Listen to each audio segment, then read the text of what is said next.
Forgot what we were doing. Fresh thoughts. Fresh thoughts. Got it.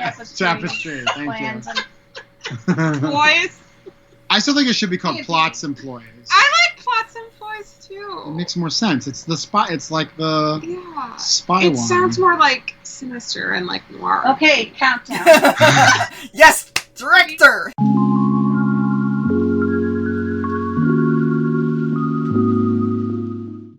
Hey everyone, we're LDG. I am Brooks. I'm Kitty. And I am Lizzy, who does remember her name. We nailed another intro, guys. And we are back with another Fresh Thoughts for Tapestry and its expansion, Plans and Ploys, although I feel like it should be called Plots and Ploys. It absolutely should be called Plots and Ploys. I like planning, so I'm good with plans and ploy. So we just strong-armed Liz into playing it with us. I mean, it didn't take that much effort. I have been begging to play this. You guys have been like, well, we don't have time. Huh, it's funny how work works. Life. But anyway, how do you feel about it? Tell us, you kick us off. How do you feel? Well, I'm going to go ahead and take us down to the table so people can see this. Right. Yeah, buddy. Ooh. And pardon the fireworks in the background. People don't realize the 4th of July is over, but... Yes. Unfortunately not. Okay, so I'm just going to say that I absolutely adore it. Right? Like, So we were, what, like 2 rounds in, and I was saying, oh my god, I love this game. And that did not change. It's really layered and involved a lot more than you kind of expect it to be. Sure. You hear Civilization Builder and you think it's going to be kind of a grind, but turns are quick. Don't the turns kind of feel a little bit like Everdell? Like nothing seems to happen in the very beginning, and then a lot it happens. explodes. I was going, how on earth? Granted, none of us got 300 points. I was like, how on earth are we even going to use this track over here? I mean, I got kind of there. I got kind You of got close. 200 exactly. It's higher than you. Okay, well, I wasn't too far behind. I got 161. I mean, it was definitely higher than me, but like the one thing that Lizzy was saying earlier about like by the second or so turn being like, oh my god, I love this game.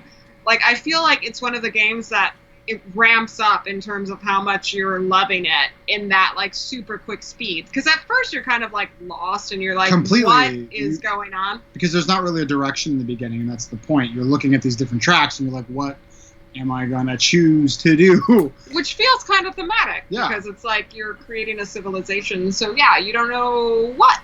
I don't really know what how our trajectories went. I know it was like starting with fire to retreating for me to Mine something was, else. You went to Old Magistrates and then Age of Wonders, which something I do want to say is I always love the Easter eggs that Jamie hides in his art. Like, look at that, it's the same Noah's Arch. Yeah, that's so cute. I love that. I'm sure his cats are hidden on one of the pictures Somewhere, we just need to find it. But yeah, but Kitty had a completely different trajectory than I did. She was like fire making to astronomy. Yeah, to revisionism, and then she decided that she wanted to revisit astronomy with Age of Discovery. Exactly. So, I mean, Stick with those cards are gorgeous too, by the way. I love the woman in Age of Discovery. Kind of reminds me of like BioShock Infinite. Like I could see her as like, I don't know, or that's just me having a crush on those characters. Anyway, carry on. Yes. Well, I went making a fire to architecture, infrastructure boost, and then I decided to entertain the masses. Yeah, and it's cool because there's so many different things you have to focus on that, like we said, you're kind of lost in the beginning, but you do tend to have to specialize at some point. Usually about the halfway point, you really kind of focus on stuff. We discussed after this playthrough that we're not quite sure if the science track is overpowered yet or not. Maybe not overpowered, but The way to go. it helps jumpstart you because you get to roll and move up in other locations. So I think actually our next playthroughs we're going to kind of force us to play different tracks to see if we can still win. Mm-hmm. I'd be curious because every time we've played it, I've went straight for the science track, engineering track being my second favorite. you seem to do explore a lot, which You I didn't do, which- too much. you didn't do too much I this was time. in the middle everywhere this time. I think which was Yeah. my downfall. that does point out to you, though, that you cannot water yourself down too much in this game No. because there's so much to do. Kitty was kind of doing a little bit of explore, a little bit of technology, a little bit of science. You did have that really cool power, though, that took you from the beginning of the science track all the way up to where we were. That Yeah, was nice. she I was love- like back in one of these places, and then she was able to jump all the way up to here, or here, I think it was. Yeah. Which we both had expansion civilization leaders characters. I was the Tinkerers, and you were the spies, and then Lizzy had the historians. And they're so cool and thematic. Like, for instance, Liz's historians benefited off of us building wonders. So That's more to write about. Exactly. Yeah, exactly. you know we can write about it ourselves, right? You don't have to take that over for us. Well, clearly you guys can't, because I had to come along to do so. Honestly, we didn't discover. When did I discover paper? Like almost to the Pretty end of late in, yeah. Yeah. And my people are just looking at the stars. Yeah. I really love the spies artwork. The spies were cool. I got to kind of peek into your hand or kind of copycat some of the things that you had active, which was really nice. And using it at the right time really helped. Mm-hmm. What was yours again? Mine were the All Tinkerers. I can remember is you giving us stuff. Well, yeah, I had to give you guys invention early on, which, That's I mean, I never was able to catch up in inventions after that. I feel like not because of that, because of my own play, but anyway. So mine was I got to manipulate a little bit on the tracks, you know, like, for example, I got to jump ahead to where an opponent was and get a benefit, but not the bonus, or vice versa, I can't remember. And some things like that. I got to revisit, go back 3 spaces, and get things again. So it was all about the tracks. One of the things I really love about this is just the diversity of gameplay it offers, because like the civilization stack with the expansion included, but still on its own, is like this thick. I mean, there's so many cards, so many civilizations to Oh, you choose mean the from. civilizations, which... Yeah, that completely changed up gameplay, and then you have all of the tech cards, and you have all the different buildings, and then the 4 traps. and You all can the even end up, tapestries. which is really cool. Yeah. And again, I feel like it's one of those games. I think I always really love games where you can add like light role play without it being part of the game while it's still like a strategy. Because it's like you just picture I mean, these what game can't civilizations. you do that to? You do that to every game we play. I do, but like you picture your civilization and you're like, okay, how did I get from this to this with your tapestry cards? Or like, you know, I just think that's cool. It's fun and it's funny how many times we've had the weirdest trajectories with our civs. And Liz and I didn't even touch hardly the map out there. I didn't touch at all. She just existed in her little corner of the world and was happy with it. Exactly. I was just focusing on my science and my technology, getting a really smart civilization that was self-dependent. I didn't have to go and steal oil from anywhere else. Kitty was going, well, I'm going to go over there and attack her because she's just doing too well on her own. One thing that I have to say that we don't say very often is that I really cannot find a fault with this game, except for maybe the rulebook could be 1 page longer. Yeah. But other than that, that's the thing about this game. From the very beginning, it does have a nice rulebook, but like it's kind of in list form or, you know, like informational grid form. And it's And there's super very little to learn. Sure, anyway. yeah, there's very little to learn, but I feel like maybe, you know, it does have that nice little, what we called like the menu. So I'm just going to go ahead and grab it out because... I was like, you look like you really want to grab it. Just turn around and get it. I forgot to grab it out when we started, but this. Yeah, so it's a menu. I mean, that's the Yeah, perfect term It for tells you exactly what goes on at every spot. And then... some specific rules that you think would be in the rule book itself are actually not in the book and just on that menu. So Yeah, but I mean, That's- it's fine for me.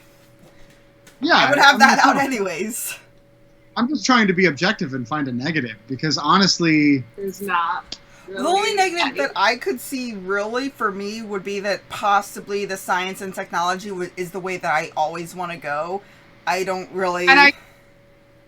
Which is why I think it's really important that we force ourselves in subsequent plays to play the other tracks just to verify that they're just as strong. Right, because I think part of the reason why, for example, the fighting track or the army track isn't as, strong is because if, for example, the other people aren't exploring or fighting. We don't know that they're not as strong. So I mean, as of now. I think the problem is that we started playing them, like our first playthroughs were of them, and it just so happens the people that have won have played them. Mm. So we really do need to hardcore play it, kind of focusing on the other tracks just to make it fair. Well, I saw the science track, I'm like, ooh, I can go up on the other tracks, which will help me out in everything. Our first playthrough, the very first one we did, you focused on military a lot more than I did, and you cleaned up on points from the military. I did, yeah. Like, you were able to get a lot, because I wasn't hardly touching it except just to defend myself against you, and you were taking over the map. And you can get points in lots of ways. The map allows you to get points from, Liz, if you want to point out, matching sides of a tile when it's laid against another tile. Yeah, so each side you could get a point if you match a landscape. So here we have, water matching, the desert matching that little bit, the desert matching, grass matching, and water matching. So placing that tile would get you 1, 2, 3, 4, 5, 6 points. Yeah, so I mean, think about if you work on the map a lot, you're stacking up a lot of points as you go. And that's something we didn't pay much attention to. So I feel like there's a lot of undiscovered territory when it comes to points. So, yeah. Lots of variability, yeah. Yeah. So instantly, one of the few games I can say from the very first playthrough was a 10 for me. Usually it takes a little time for a game to become a 10 for me, like a couple plays, but right from the first play. Yeah, we stayed up until like 3 a.m. Our first play, just, dreaming about it. So, yeah. Yeah, I am very much enamored with it, too. I absolutely adore it. So, definitely a 10 for me as well. So,